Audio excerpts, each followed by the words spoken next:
This episode of the Beauty by AVIC podcast is brought to you by the Aesthetic and Beauty Industry Council.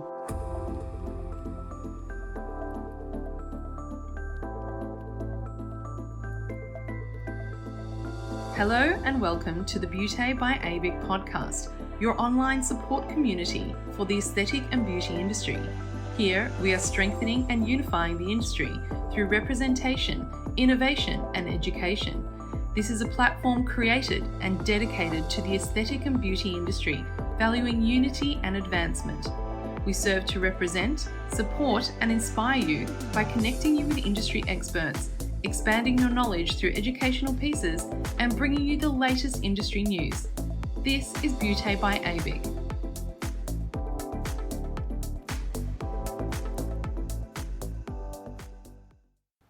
I'm your host, Stephanie Miller, and today's guest is Agnes Dube from Zebra Aesthetics.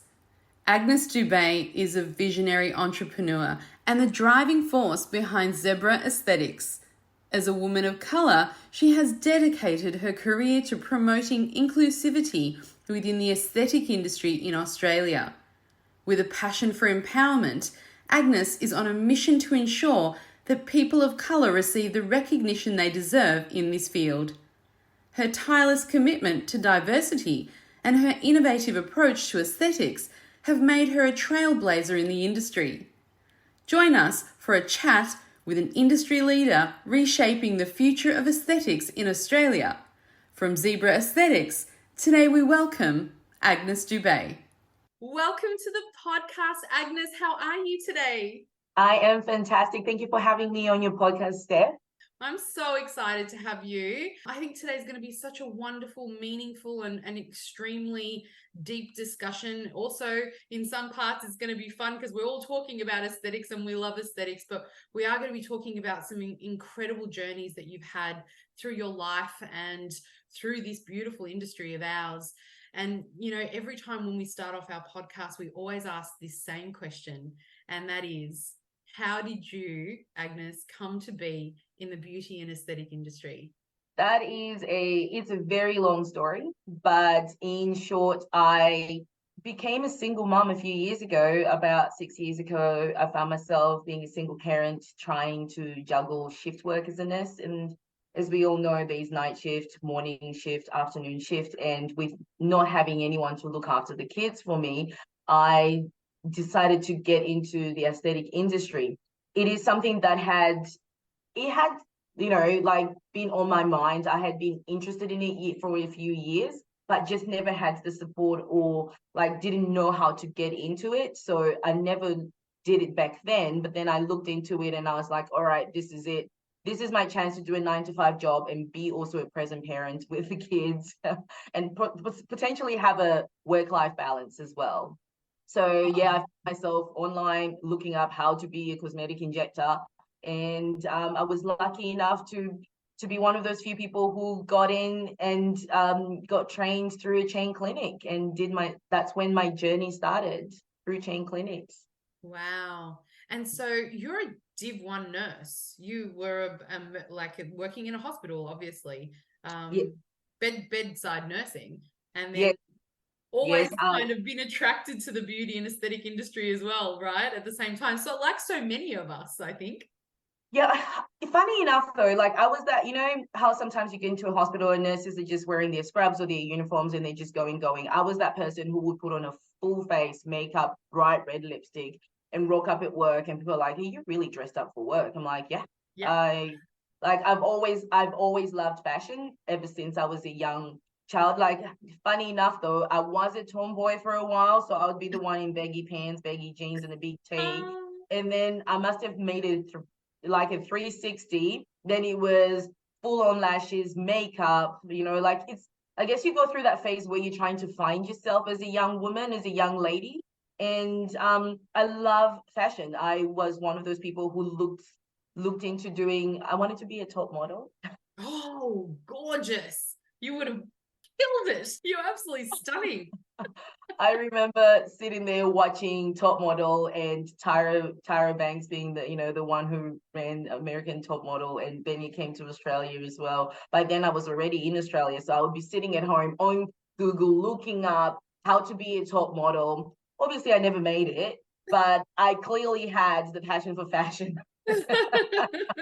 which is basically beauty as well. So I loved how the models looked beautiful. And then at some stage, I actually was interested in just women in general, because I think a lot of times there's a certain standard that's considered to be beautiful. And I think everyone's beautiful in their own way. And I came across, I can't remember what it used to be called, but it was a modeling show, and it was for plus size women and mature women. And I loved it because it was being inclusive in that area, because going, no, it's not just a skinny, blonde, blue-eyed woman that's walking down the aisle. It's actually, a plus size model, or it's actually like a mature age woman in her 50s or her 60s. So I always found that really fascinating, because it was looking at everyone like on different levels as beautiful as they are. So always loved fashion and beauty. I think what you're saying resonates with all of us, because when you were talking, I thought, is it the beauty or the aesthetic appearance that we're attracted to? And sure, some part of it is that, but I think we're so attracted to the confidence that they radiate, right? So these models walking, or these, people on Next Top Model, or Tyra Banks you're talking about, she's just the epitome of confidence, right? So when you're looking at, you had the same effect with looking at plus size models, or diverse models. It's the same effect. You still feel the same way. So it's really that confidence that you're attracted to. It's that confidence is actually beauty, and that's what we do, right? We try within all of our faculties and powers and all of our tools to help people feel more confident, and that radiates as actually beauty and beautiful. That is so true. And considering, like, when I started aesthetics, the reason I became a single mother was I do not like to call myself a victim, because I'm victorious, because I walked away. I had gone through domestic violence, and I'm one of that small percentage of people that decided to that got out and never looked back. And I had no confidence in myself. It literally, a lot of people often go, oh, but you look like such a confident person. I'm going, you lose yourself, and you don't see it coming, because if you listen to everyone who talks to you about DV, it's not just you just started getting punched in the face, or get yelled at or whatever. It's the small things that chip on your confidence, that chip on your self-worth, your self-love, and you get to a stage where you are this little person huddled in a corner, and you've got no confidence at all, and I don't mean like literally, I mean figuratively, So I was that person that, even though I was walking around with a face full of makeup, on the inside, I did not feel as confident, and I didn't feel like I was beautiful. So when I started in this industry, I think it was something that made me feel like, you know what, people are coming in, they don't feel confident in themselves and how they look when they look in the mirror. So what can I do to help them look and feel beautiful? And in embarking on that journey, it actually helped me as a person as well, because I was working on my own self-healing and self-love. So I started looking at myself and going, you know what, it's actually not me, it's them. I am actually beautiful. And it's still a journey that I'm still on, because there's still times where I second guess myself, or I think we all have that, that little niggling thing, that's voice that's talking in the back of your head going, no, you're not good enough, or you're not beautiful enough, or you're not this. But my goal and what I wanted to do was to give women that confidence, that they feel that they're beautiful, and they can look at themselves and go, I am beautiful. Because I think confidence is the biggest thing we can wear in our lives. Like, you got to have that confidence to feel beautiful and look beautiful as well. What you've just said resonates so deeply. I think it resonates so deeply with so many women, so many people just listening to you and your journey, finding yourself again, because you're saying that you really lost yourself during that time, and you look back and you felt small, or you felt that you weren't your true self. I think what is really important is that you're so open and honest when you're speaking about these things, and that might give so many other people out there maybe experiencing it courage to reach out for help. And it's so important to, you said something so powerful. It's not the big things. Like, yes, there could have been big things happening, but sometimes it's the small things, the little things that you don't even notice that is happening on a daily basis that can affect your confidence and wear it down over time.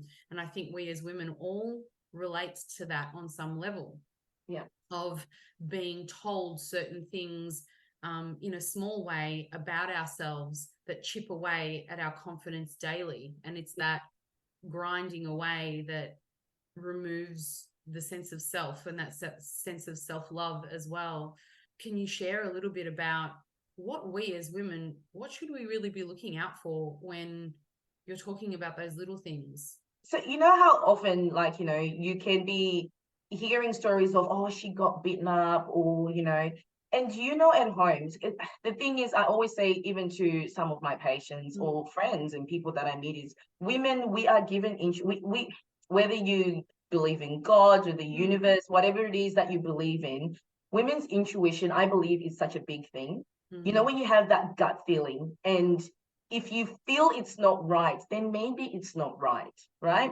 But half the time when we're going through a situation where, he or she that you're with is telling you that, oh, you are nothing without me, you start believing it, that you're nothing without them. But then when you see another woman who's got a black eye and you look at them, you go, oh, so my life is better. But your life is not any better. Because I always thought that, you can beat me up any day. I think, like, sticks and, like, you can break my bones, you can leave me with cuts and bruises, but it's the words that stay.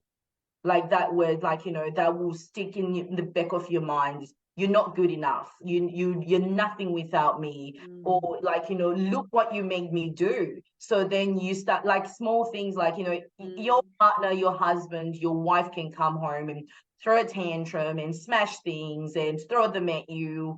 And then they turn around and say, look what you made me do. And you look at it and you go, oh, actually, oh, yeah, I did that. So then what are you going to go and do? You go and change the way you do things around the house because you're afraid of making them react that way. But that's not your fault. That's them. They're the ones that are reacting that way. But they've already planted that seed in your heads that you're the reason they're reacting that way. So those are the small things. But when you think about it, you're like, but that's not a big thing. It is actually a big thing, because then you change who you are as a person.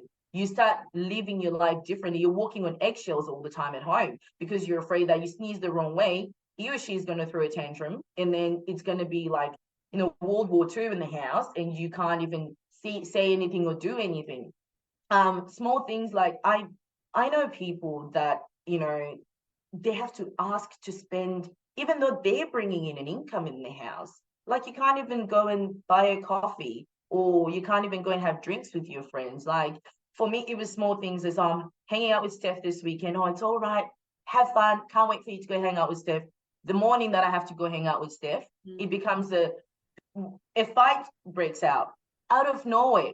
Oh, you didn't make me a cup of coffee this morning. Or you could have made yourself a cup of coffee, but then they go and make a big deal out of me not making them a cup of coffee. So then it means, that lunch date I was going to have with Steph becomes a thing, because now I'm afraid of going to hang out with Steph, because I don't know if they're going to lash out at the kids when I leave the house, because then, so it becomes a chain reaction. It's not just you, it's now the kids, and it's now the whole day. And then you end up calling Steph and saying, Steph, I can't come and have lunch with you today.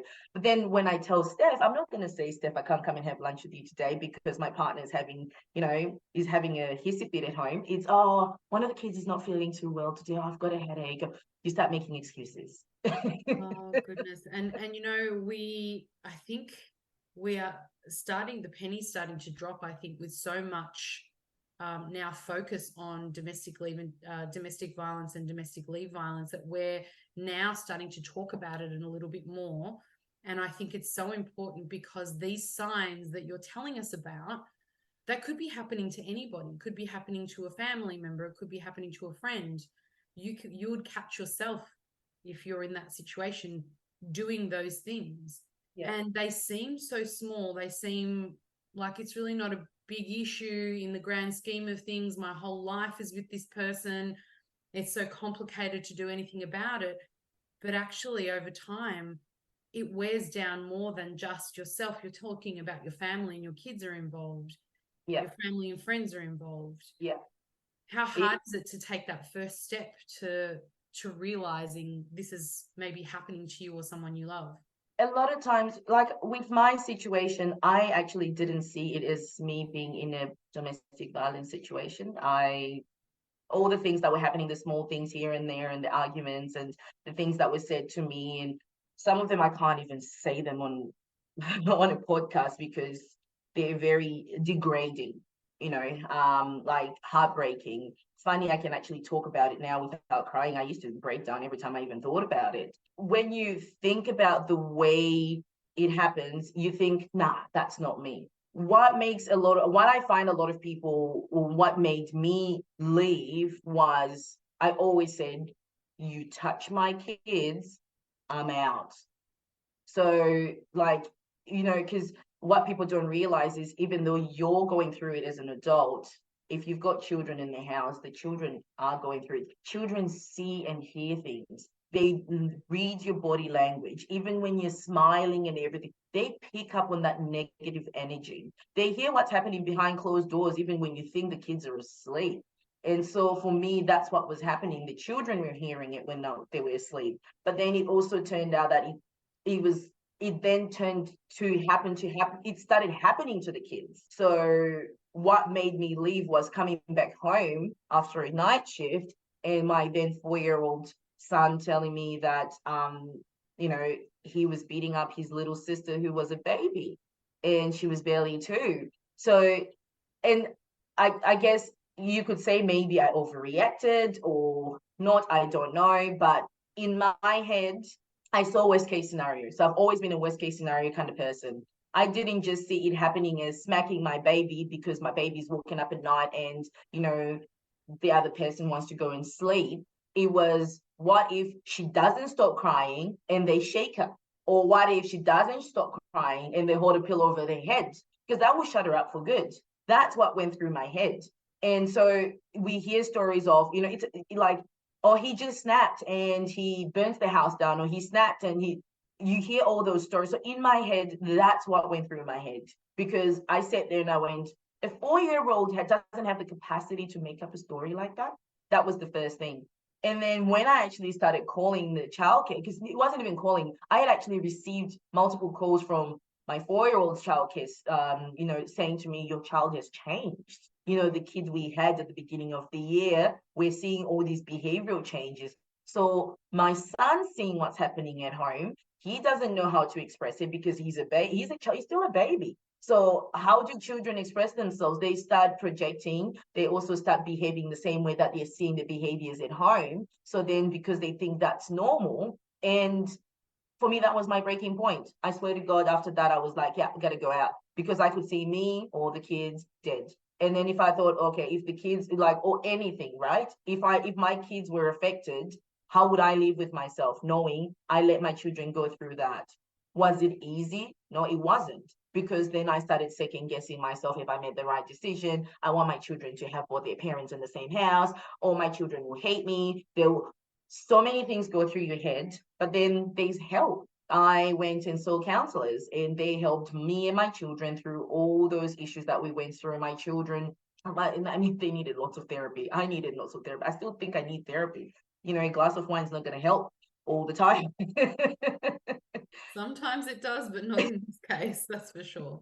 Sometimes it does, but it's just going through those things. And I think like I'm saying, there's always that one thing that happens that makes a person go, I gotta get out. And sometimes it may be the worst thing that makes them leave. But what I always say is, like, I have friends, I have people, I have, people that I know that have gone through DV, that are going through DV, but only thing you can do is to let them know that you are there to support them.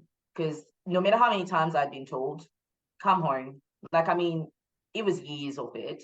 I would go through something and I'll pack my bags and take my kids home. and then it's, oh, I love you, come back, the whole love bombing, you come back, and it's like a revolving door, right? You're constantly doing it over and over and over. So no matter how many times it was, come back home, Maggie, I never went home because I needed to make that decision. So like I always say to people, when people say, so what do you do? And I say, well, if you know someone's going through it, just let them know you're there. When they're ready, they will leave. But you can't make a person leave, because they can leave, but they'll go back. And majority of the time when things are good, when they go back, they'll be like, oh, do you know that Steph was telling me that I should leave you? Because it does happen. Oh, when you were saying this, oh, like I've got support, I can always go and leave with Steph. So then that puts Steph in jeopardy, because now Steph becomes the bad friend. So all you can do is like, if you ever want to talk, you've got my number. If you want to have girls' night, have drinks, suggest in ways, like, and this is saying out to you, you know yourselves. If you're going through this situation, I'm talking about you. If you're going through this and you're afraid, you have that one friend will always support you. So, and if that friend is the one that's listening, don't push. Just be that listening ear. Just be there with open arms when your friend comes to you, or your sister or your brother, or, your loved one comes to you. Just have your open arms and say, what can I do? Because telling a person to leave, tell you what, they always go back until they make up their own mind that it's time to go. Yeah. Yeah. It's such important advice. And as a business owner, you're sitting there talking, and there's so many things that are running through my head right now, as I know that our listeners, their minds are racing. Some of them are friends of people that are in this situation, or they suspect someone is in this situation. They are colleagues, or they're an employer, for example, such as myself and yourself. Yeah. And they have their team members that could be going through a similar situation.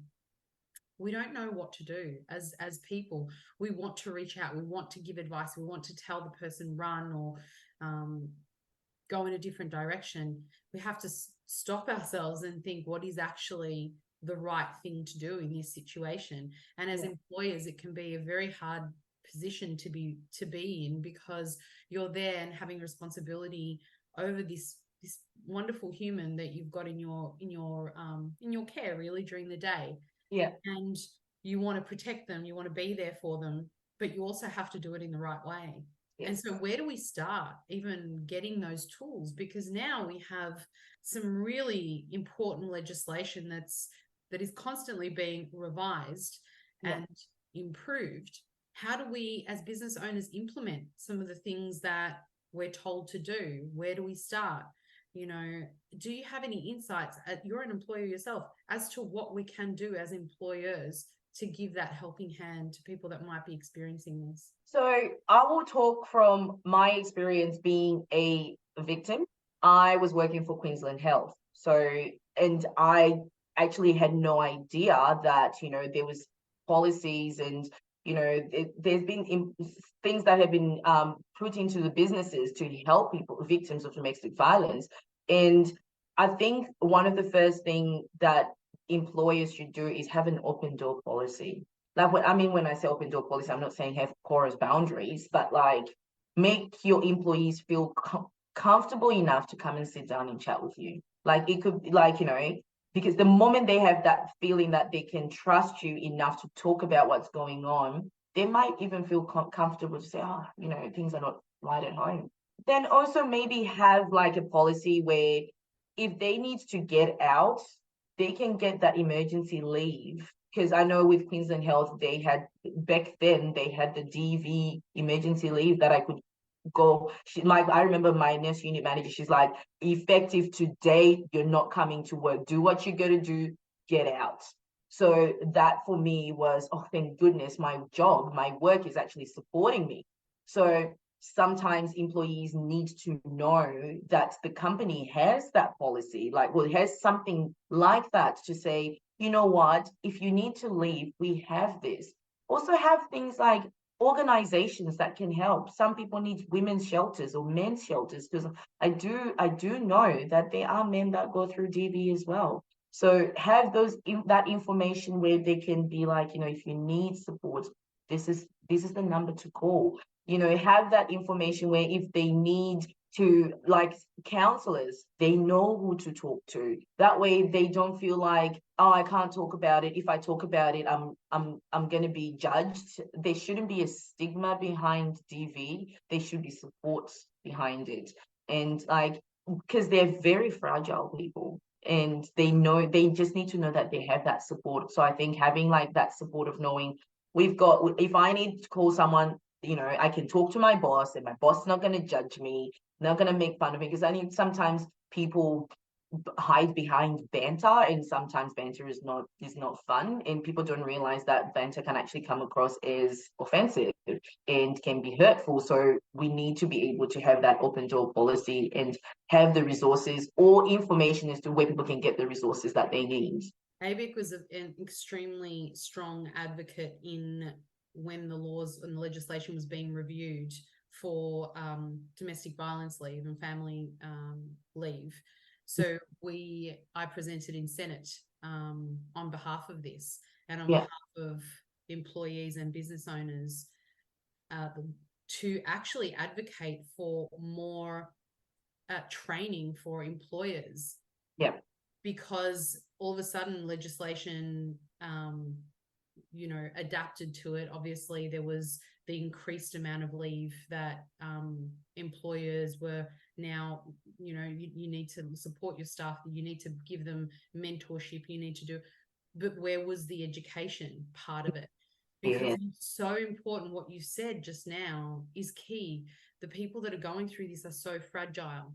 And when you said banter can be hurtful, an employer who's never been in that situation before, underestimating the pressure that this person is under, underestimating the fear, underestimating the level of just no confidence left in this person, doesn't have the resources or skills or training to be able to deal with that situation properly. So our strong advice was that the government give training to employers to be able to adequately and safely deal with these types of situations, because it is so important for the poor person suffering it.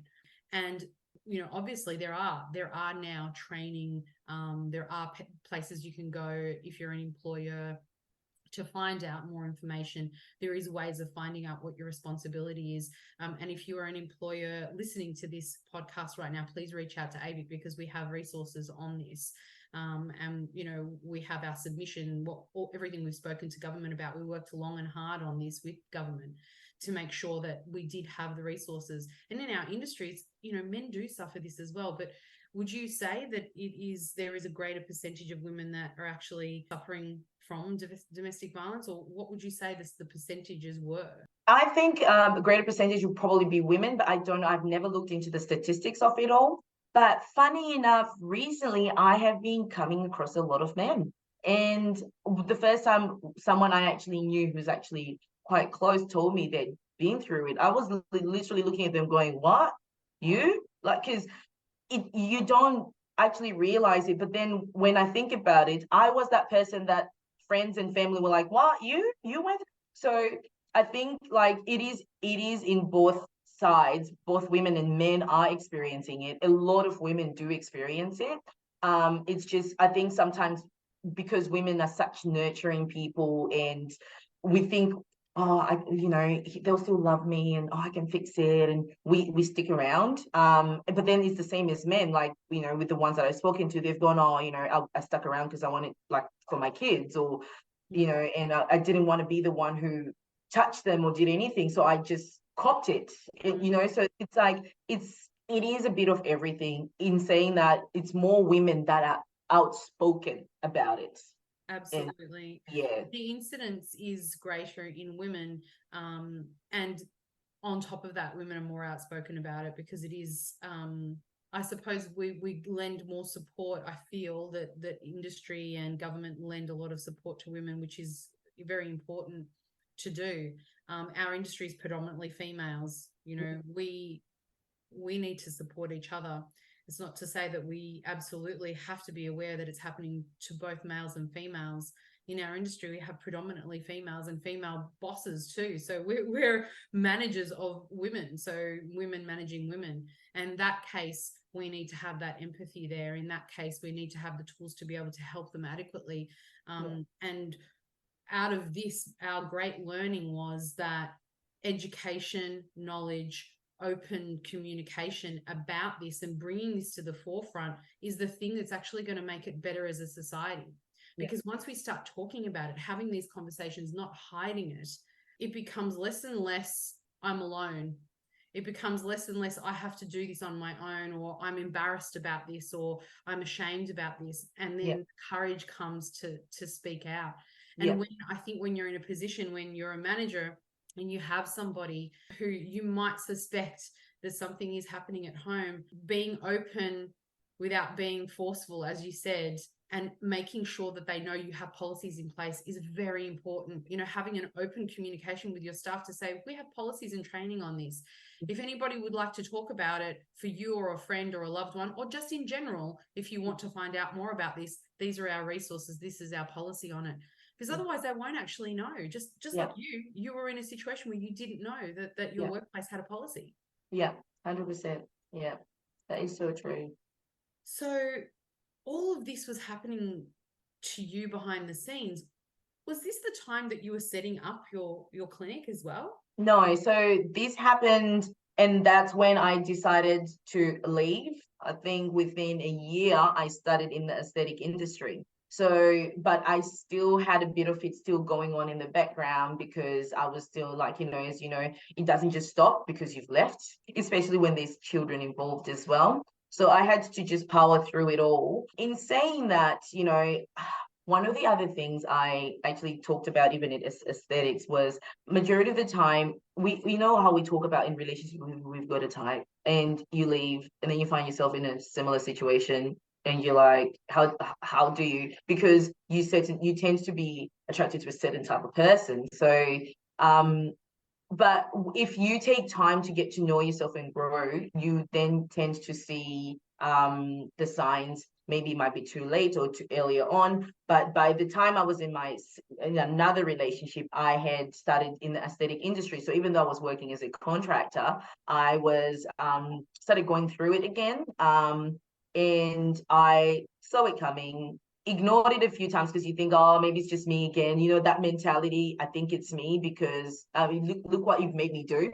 And then I left. Like I just went, nah, because it was starting to affect my kids again. And I left and I just went, no, I need to be able to just focus on me, my children and my business. So I continued. I was still working in the chain clinic then. And I finally got to a stage where it was time for me. I outgrew chain clinics. I wanted to learn more. I am so thirsty for knowledge. I am that person who's not afraid to go and ask someone that most people will be afraid to talk to, because I'm like, well, how else are you going to learn? So I embarked on that journey to open my own clinic, and it's been the best thing that I've done, because I swear to God, it's like a floodgate opened, and I was like, oh my God, look at all this information. I feel like a little kid who's just gone to Kennyland, and there's so much to learn.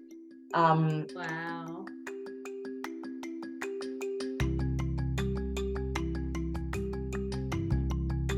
The Aesthetic and Beauty Industry Council is Australia's peak industry body, representing the collective professional beauty and aesthetic, salon, clinic and spa community.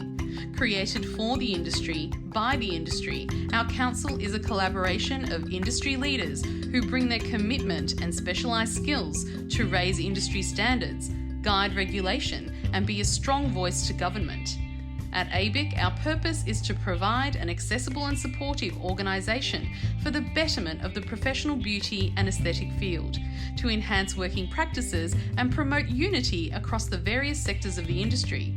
ABIC's mission also includes being a trusted source of referral, education and guidance for clients of the beauty and aesthetic profession. ABIC is here to support our members through an extensive offering, including hundreds of valuable resources, HR support and industry expert facilitators to ensure your continued growth and success. Join us today and together let's safeguard the future of the beauty and aesthetic industry. Find us at www.theabic.org.au. At ABIC, we are here for you.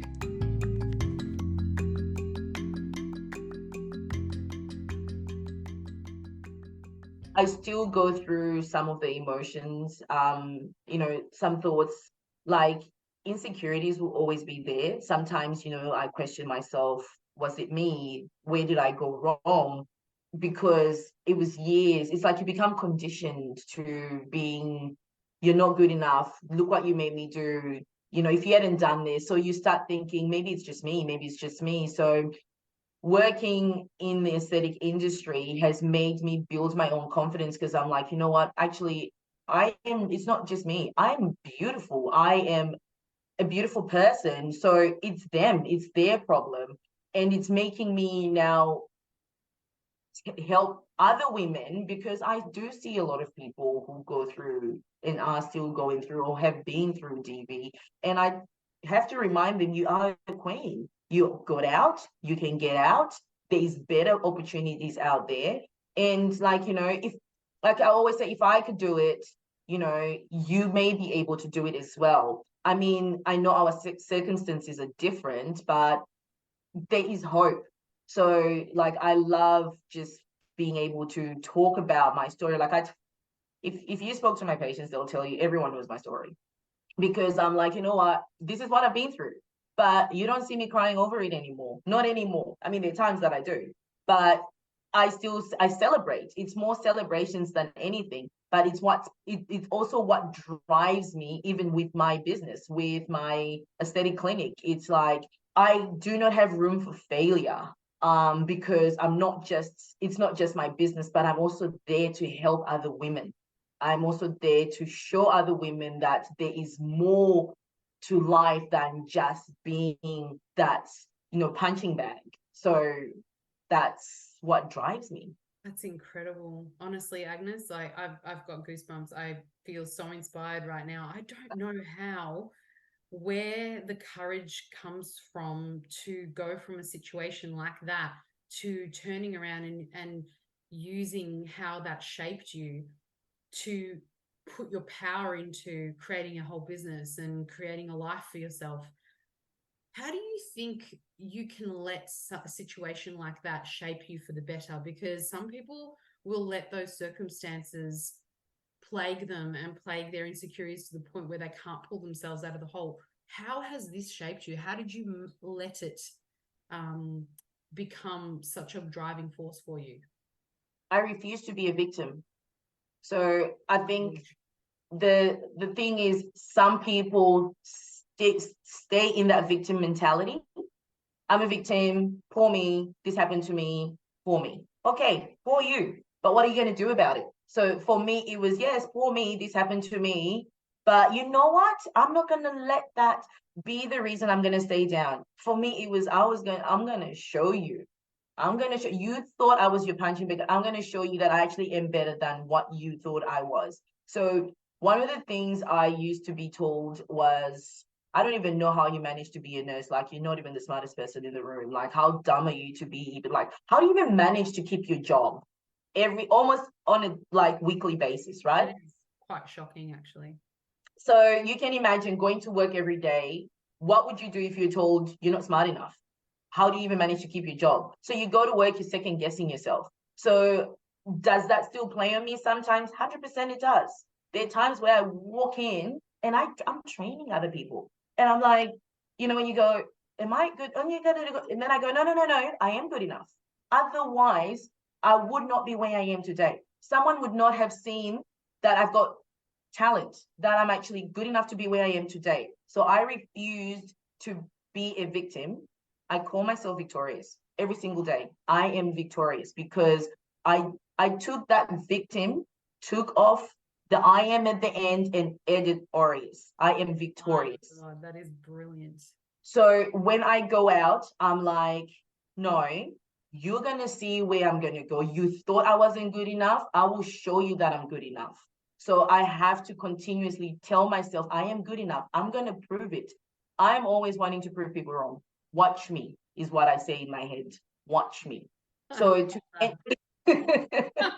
Watch me. Look out. So to anyone who's out there going, oh, I don't know if I can do it. Well, how about you turn around and say, watch me. Yes, I can. Watch me. Because you know what? I can do it. How many people do we see that have disabilities that are doing amazing things? So if people with disabilities can do amazing things, why can't you? Because you still can get up, you still can do it. Yes, your psyche has been affected, but change the way of thinking. Instead of poor me, watch me. For me, watch me. I'm not a victim, I'm victorious. I I'm love the way that victorious. you're using language to your benefit. You're using language to empower yourself. It's so important, isn't it? How we talk to ourselves, the rhetoric in our heads, because you've got this person that was constantly saying the negative thing, and he's like in the back of your head, and you can hear his voice on and on and on. And then your subconscious starts to believe voices, right? Because we all know our subconscious is not that intelligent. It only believes what it hears, and even if it's a lie, it will Yeah. believe it. So Yeah. why listen and why have that recording of negative going on? You've already got somebody telling you can't do it. Why add to that? You need to overcome it with your more powerful voice, more powerful rhetoric, more powerful words to overcome what that tape recorder is in your head going, no, you can't do it. No, you can't do it. You're not good enough. You need to come out bold and strong and say, watch me. Yeah. I'm victorious. Like, these are big, bold statements, and you need to say them over and over in your head. And then you need to go and do something about it so you have proof that you can do it, right? 100%. That's the thing. Actions as well. Don't just go, oh, yeah, I can do it, and then just expect things to just happen. Things are not going to happen unless you act. You've got to act on it. Watch me. So then what are you going to do about it? Act on it. Because that gives you proof. That gives you proof, because if for every little word that was said negatively, that there's no proof behind it, you replace it with a positive saying, do something and get the proof that you can do it. You start to rebuild that confidence in yourself. Yes. You stand up in front of hundreds, thousands of people talking about your story. How do you get the courage to pull all that out of you when you had that voice in the back of your head saying you're not good enough? You're standing now at the conference, which is the Elevate conference for ABIC. You're going to be standing up in front of hundreds and hundreds of people. I think there's going to be 700 people there probably, and I think you spoke in front of hundreds and hundreds recently as well. What gives you that driving force and makes you say, people want to hear my story, I'm going to say it?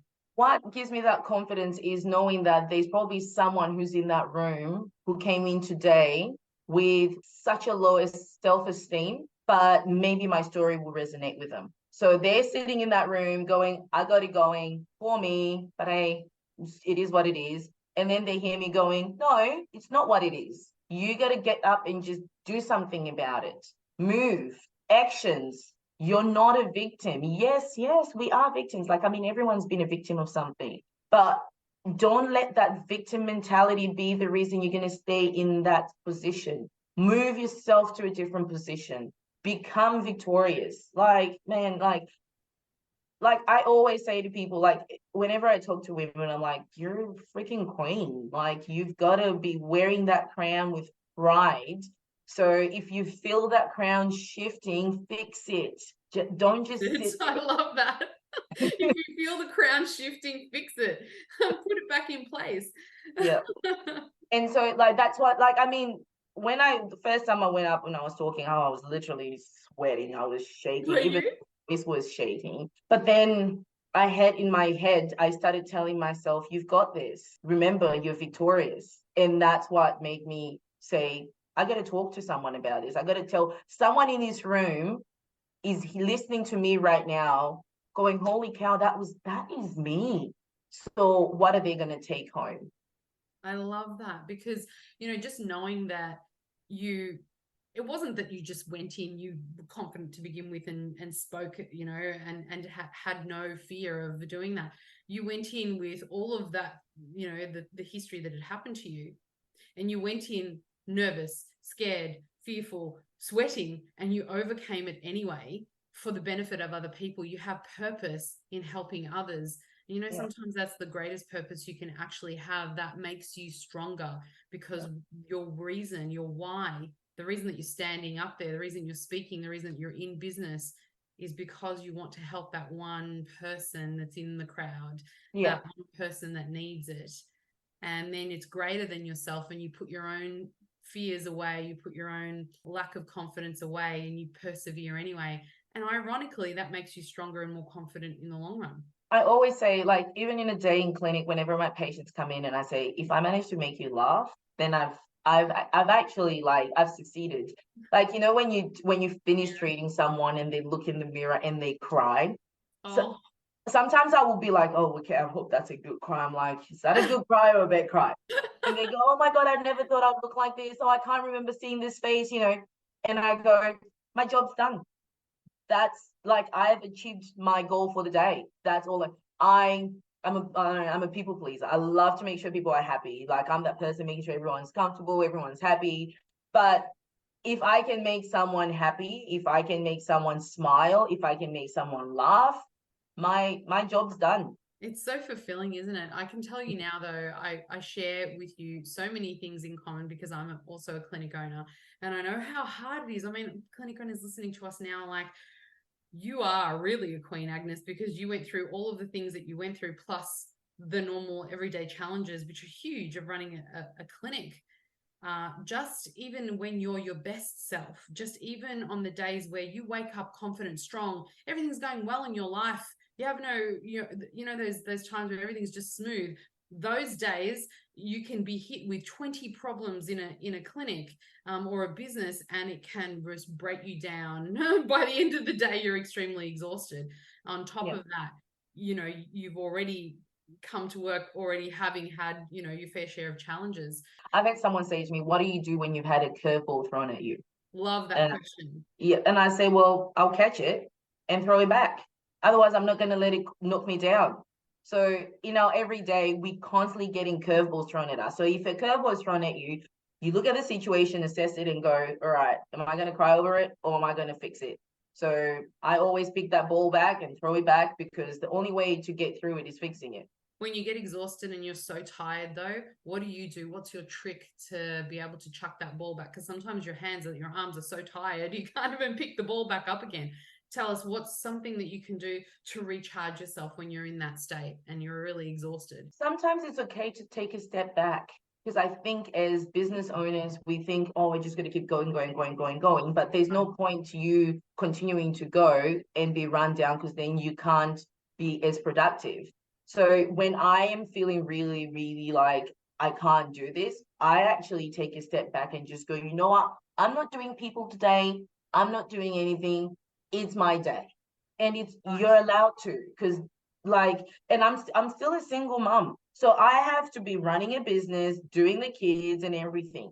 And I have those conversations with my children as well. I'm like, mommy's tired. Mommy needs a minute. So you're saying step away, go and do something else, go for a walk, go have a drink, sit by the pool, take a time out, get out. Do not be in front of your computer. Do not do people for a bit. yeah, because you find sometimes you can put things into perspective if you take a step back. Because half the time you've got all these things coming at you and you're like, I gotta fix this, I gotta fix this, I gotta do this, I gotta do this. And then you're exhausted. Your brain can only take so much, your body can only take so much. But if you keep powering through, yes, I know there's people that say, but I can only be productive when I'm in that situation. But sometimes you actually have to take a step back and just go, all right, what can I do? All right, take a step back. And everyone needs that. Even the most geniuses used to take. I would like to think even Albert Einstein used to take breaks. I'm sure he did. I'm going to take that advice myself. We're all of us such busy business owners, and sometimes it's hard to go, I'm going to find that half an hour to just go and do something for myself, have a walk, or listen to some kind of, music, or meditate, or do something for myself that I can break up that routine and pattern. But I think we all need to remember that, because you are at a certain point stop being productive when you're under that much stress. All these things you're going to be talking about, overcoming challenges, talking about, diversity, talking about how that can shape you, at the conference next year in February. Yes. Base 2020. I am so excited. I was very honored when I was asked to be part of the panel. But yeah, I am really, really excited, because I think one of the things when I first got in the industry a few years back, you know, you would walk into a cosmetic clinic or even advertisements and stuff. I never saw people of color. And I was like, well, where are the people of color? We also need stuff done. We get skin issues. We also want to have treatments done and everything. So it is nice to be like, I feel really happy to be a part of this panel because as I know, there's, you know, we've got different people in that panel as well. So there's that diversity, there's that inclusivity that's involved. So I'm like, yes, go. I'm glad the industry is growing and actually involving more people and more diverse people in it, and which is amazing because, yeah, there was a time where I always felt like there was no representation, and now there is. And hey, if I can be one of those voices going, come on, let's do this, I'm happy to be one of those voices. I love that. And it's so encouraging for all of us because we're such a beautiful multicultural society and we want Yes. to be that. This is what's special about us, right? Yeah. This is why we're so rich, why we're so intelligent, why we're so multifaceted. This is something to be embraced and will make our industry better. It will make us serve people so much better. And the panel is incredible. You've got James Vivian with you. You've got Peter Friend, Stephen Liu. Oh my gosh, you know, and yourself, such incredibly powerful voices, people that have been through challenges, overcome challenges, can inspire us, and not just inspire us, but you can give us real tools to be able to learn how to do what you've done, which is overcome adversity, overcome challenges, to become the ultimate thing that we all want, which is successful in whatever that means to you, whatever success looks like to you. We want to be able to help you to achieve that through ABIC, through the ABIC conference. That's why we put it together for our industry. I love it. So that our members can get access. And mind you, our members get free. I think it's so special. It's got so many genius voices speaking, so many different education opportunities that are there. And it's all free to our members. And that is because of the sponsors in the industry. That's because of the companies and suppliers that come together to make this possible. All of our foundation members, our supplier members, all of our sponsors, they come together, they put in so that our members can come for free. So people like yourself, Agnes, come and they volunteer their time. Thank you so much for lending us your time, your precious, valuable time to educate and inspire others. I mean, this is altruism is at its finest, and I think we can all continue to give back and learn from each other. I think our industry is only going to elevate from there, and that's why we chose that name for our conference, that, you know, for our second conference ever, mind you, and that is that we want to elevate the industry. So I just want to say thank you on behalf of the industry for taking the time to do this for us. We've learned so much from you today. And tell us, are you super excited for this conference or what?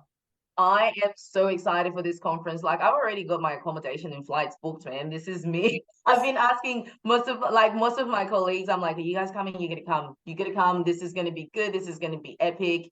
I cannot wait. And I hope that, you know, we all gonna learn and take something from that conference. We all are. And, you know, that means business owners, so clinic owners, spa, salon, medical aesthetics, all the way from beauty services to medical aesthetic, all under one roof, all learning how to make our businesses more successful. We've got professionals, employees coming. We've got workshops running simultaneously for employees. We've got the main plenary room for business owners as well. There's so much going on. So it's something for everyone. Tickets are technically sold out. We are extending it a little bit further. So if you haven't got your ticket yet, if you haven't become a member, please hop over to our website, www.theabic.org.au, to find out about our conference and make sure you secure these very last few tickets left. Agnes, thank you so much for your time today. Please come back and talk to us again. Oh, I would love that. Thank you so much for having me. You've reached the end of another episode of the Beauty by ABIC podcast, your online support community for the aesthetic and beauty industry. Thank you for listening, and until next time, stay connected.